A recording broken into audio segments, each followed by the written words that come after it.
তো আমরা red cap বিচের ঠিক উল্টো সাইডে রয়েছি এখন। আর এখানকার জাস্ট ভিউটা দেখো। তোমাদের দার্জিলিংয়ে দেখিয়েছিলাম পাইন গাছের জঙ্গল, আর এখানে আকাশবাণী গাছের জঙ্গল দেখো। দীঘায় এসে সি বিচ তো সবাই দেখায়, কিন্তু এই সমস্ত অফবিট জায়গাগুলোকে দেখতে আর এক্সপ্লোর করতে এর একটা আলাদাই আনন্দ আছে। একটা খাড়ি মতন জল যাচ্ছে, এখানে এসে মনেই হচ্ছে না যে এটা দীঘায় এসেছি না কোথায় এসেছি। আর তালসারি সি বিচের জাস্ট ভিউটা দেখো।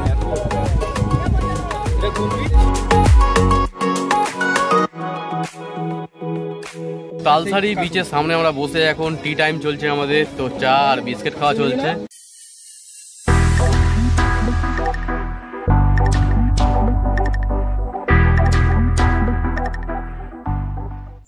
দীঘা সিরিজের আরও একটা নতুন পর্বে তোমাদের সকলকে স্বাগত জানাই। তোমরা এর আগের ভিডিওতে দেখেছিলে আমরা উদয়পুর সি বিচটাকে খুব সুন্দরভাবে এক্সপ্লোর করেছিলাম। যারা এখনো পর্যন্ত আমার প্রিভিয়াস ভিডিওগুলোকে দেখোনি তাদেরকে রিকোয়েস্ট করবো প্রতিটা পার্ট তোমরা দেখে আসো, তবে তোমরা প্রতিটা পার্টকে কিন্তু প্রতিটা পার্টের সাথে রিলেট করতে পারবে। তো আজকের ভিডিওতে আমরা রেড ক্র্যাব বিচ ঘুরবো এবং তার সাথে সাথে তালসারি বিচও যাব। তো দীঘার সমুদ্রের কিছু হিডেন প্লেস আমরা আজকে ভিজিট করতে চলেছি। তো আজকের ভিডিওটা খুবই ইন্টারেস্টিং হতে চলেছে। ভিডিওটা যদি ভালো লাগে লাইক করো, কমেন্ট করো, চ্যানেলটাকে অবশ্যই করে সাবস্ক্রাইব করে দিও এবং বন্ধু বান্ধব ফ্যামিলি মেম্বারের সাথে বেশি বেশি শেয়ার করো। উদয়পুর বিচকে ছেড়ে দিয়ে আমরা যাচ্ছি রেড ক্র্যাব বিচের দিকে। আর এদিকে যা ঢেউ দেখো। প্রসেনজিৎ দা বাইক চালাচ্ছিল আর আমি জাস্ট পিছনে বসেছিলাম। আর পিছনে বসে মেরিন ড্রাইভে যাওয়ার যে মজাটা আসছিল সেই মজাটা আমি ফুলফিল করছিলাম। তো তোমরা দেখতেই পাচ্ছ চারিদিকে আমাদের এখন ঝাউবন রয়েছে, বাম দিকে রয়েছে সমুদ্র, আর তার সাথে রয়েছে একদম নতুন তৈরি হওয়া মেরিন ড্রাইভের রাস্তা। যেতে যেতে এরকম একটা সুন্দর জায়গা থেকে আমরা দাঁড়িয়ে পড়ি একটু সুন্দর সুন্দর ফটো এবং ভিডিও তোলার জন্য।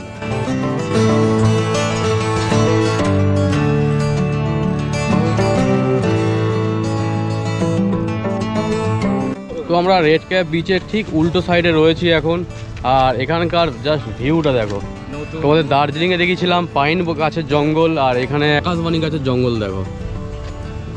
দারুণ দারুণ।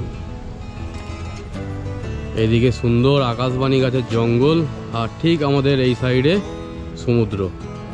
দীঘায় এসে সি বিচ তো সবাই দেখায়, কিন্তু এই সমস্ত অফবিট জায়গাগুলোকে দেখতে আর এক্সপ্লোর করতে এর একটা আলাদাই আনন্দ আছে। ওই উপরটায় দাঁড়িয়ে আমি ছবি তুলছিলাম, আর ঠিক এই সাইডে এসে একটা খাড়ি মতন জল যাচ্ছে, দেখতে কিন্তু অসম্ভব সুন্দর লাগছে। এখানে এসে মনেই হচ্ছে না যে এটা দীঘায় এসেছি না কোথায় এসেছি। সত্যি কথা বলতে গেলে এই সমস্ত জায়গাগুলো কিন্তু সবাই এক্সপ্লোর করে না, তো আমরা একটু মানে ডিফারেন্ট করার চেষ্টা করি আর তোমাদের সামনে সেটা তুলে ধরি। তো তোমাদের এই জায়গাটা কেমন লাগছে কমেন্টে অবশ্যই জানিও। আর এখানে দেখো একটা গাছ এরম হেলে যা শুয়ে পড়ে রয়েছে, তো এই গাছটাও কিন্তু একটা আলাদাই লাগছে, আলাদাই। আর আমাদের ঠিক এই সাইডে যদি দেখাই তোমাদেরকে, এই সাইডে পুরো ঝাউ গাছের জঙ্গল রয়েছে, আর এই ধারটা হচ্ছে আকাশবাণী গাছের জঙ্গল। তো দীঘায় বাইক নিয়ে আসা কিন্তু এটাই মজা, যে কোনো জায়গায় আমরা যেতে পারি, সমস্ত জায়গাকে ভালোভাবে এক্সপ্লোর করতে পারি। তো দীঘাতে এসেও কিন্তু আমরা এরকম একটা সুন্দর অফবিট জায়গা খুঁজে পেয়েছিলাম, আর যেখানে কিন্তু আমরা অনেকক্ষণ টাইম কাটিয়েছি। তারপরে আমরা বেরিয়ে পড়ি তালসারির উদ্দেশ্যে, কারণ সন্ধে কিন্তু হয়ে আসছিল। আর সন্ধে হয়ে গেলে একবার তালসারির ভিউ কিন্তু তোমাদের সামনে সেরকমভাবে দেখাতে পারতাম না, সেই কারণে আমরা বেরিয়ে পড়ি আমাদের নেক্সট গন্তব্য তালসারির উদ্দেশ্যে। তো উদয়পুর ঘোরার পরে আমরা চলে এসেছি এখন তালসারি সি বিচে। আর তালসারি সি বিচের জাস্ট ভিউটা দেখো। সুন্দর একটা হাওয়া চলছে, তার সাথে সাথে এই যে টাইমটা রয়েছে জাস্ট অসাধারণ লাগছে, অসাধারণ। আর এদিকে সুন্দর একটা বিচের ভিউ তো রয়েইছে। তো তালসারি বিচটা তোমাদের কেমন লাগছে কমেন্টে অবশ্যই জানিও। আর ভিডিওগুলো যদি ভালো লাগে লাইক, কমেন্ট অ্যান্ড সাবস্ক্রাইব করতে একদমই মিস করো না।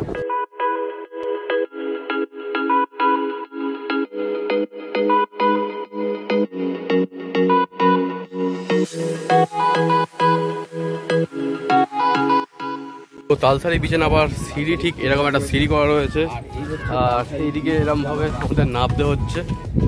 এদিকে দিগন্ত বিস্তৃত সি বিচ, তার সাথে সাথে একটা সুন্দর হাওয়া চলছে, যার জন্য কিন্তু দারুণ একটা ভিউ, দারুণ। আর এখানে দেখো সুন্দর ছোট্ট মতন একটা জলের ধারা চলেছে। তো এই গরমের সময় এই ঠান্ডা ঠান্ডা জলের ধারাও কিন্তু একটা আলাদাই মনকে শান্তি দেয়। চলো, আর আমরা ঠিক এইভাবে এই পারে চলে এলাম। আর আমরা ছিলাম ঠিক এই উপর সাইডটাতে, তো এরকম সিঁড়ি করা রয়েছে, সিঁড়ি দিয়ে আমরা একটু এগিয়েই এইরকম চলে এসেছি এই পারে ঠিক। আর এইদিকে যদি আমরা দেখাই তো এই যে জলটা রয়েছে এটা কিন্তু সমুদ্র নয়, সমুদ্রটা হচ্ছে এর পরে যে জলটা দেখা যাচ্ছে ওটা হচ্ছে সমুদ্র। আর এটারই সমুদ্রের একটা খাড়ি টাইপের রয়েছে যেখানে প্রচুর জল রয়েছে, তো বেশ বড় সড়ো ঝিল বলা চলে এটাকে।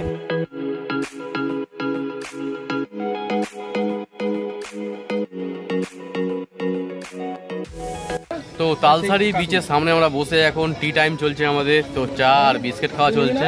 তো সবাই কিন্তু একটু ক্লান্ত হয়ে গেছে, তো চাটা খেয়ে একটু রিফ্রেশ হব এবং তারপরে আমরা যাব জগন্নাথ মন্দিরের উদ্দেশ্যে। তো জগন্নাথ মন্দিরটাকে আমরা ভালোভাবে এক্সপ্লোর করবো, এটাও ইচ্ছা আছে। তো আমাদের চাটা খাওয়া কমপ্লিট, এবারে আমরা যাচ্ছি একটু চিকেন রান্না করতে দিতে হবে। তো মার্কেট সাইডে যাব, চিকেন কিনবো। তো রাত্রিরে চিকেন আর রুটি খাওয়ার ইচ্ছা আছে।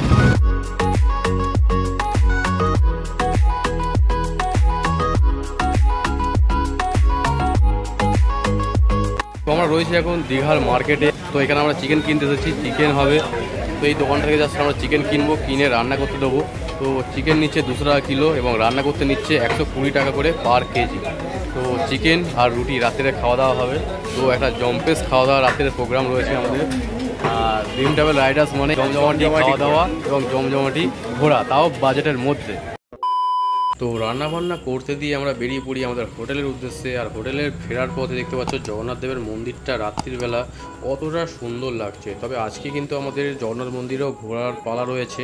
তো জগন্নাথ মন্দিরের ভিডিওটা হয়তো এর মধ্যে দিতে পারবো না, তার কারণ হচ্ছে ভিডিওটা অনেকটাই লম্বা হয়ে যাবে। তো এতটাই ভিড় ছিল এই টাইমটা আমরা এখানে দাঁড়াতে পারিনি। আর যেহেতু আমাদের সাথে অনেকেই গিয়েছে এবং সবাই কিন্তু জগন্নাথ মন্দিরের উদ্দেশ্যে আসবে, সেই কারণে আমি আর অঙ্কন ডিসাইড করলাম যে আগে আমরা হোটেলে যাব, তারপরে কিন্তু আমরা জগন্নাথ মন্দির দর্শনের জন্য আবারও আসবো। এখন কিন্তু জগন্নাথ দেবের মন্দিরে এতটাই ভিড় হচ্ছে যে মোটামুটি 1 কিলোমিটার থেকে 1.5 কিলোমিটার কিন্তু লাইন পড়ছে।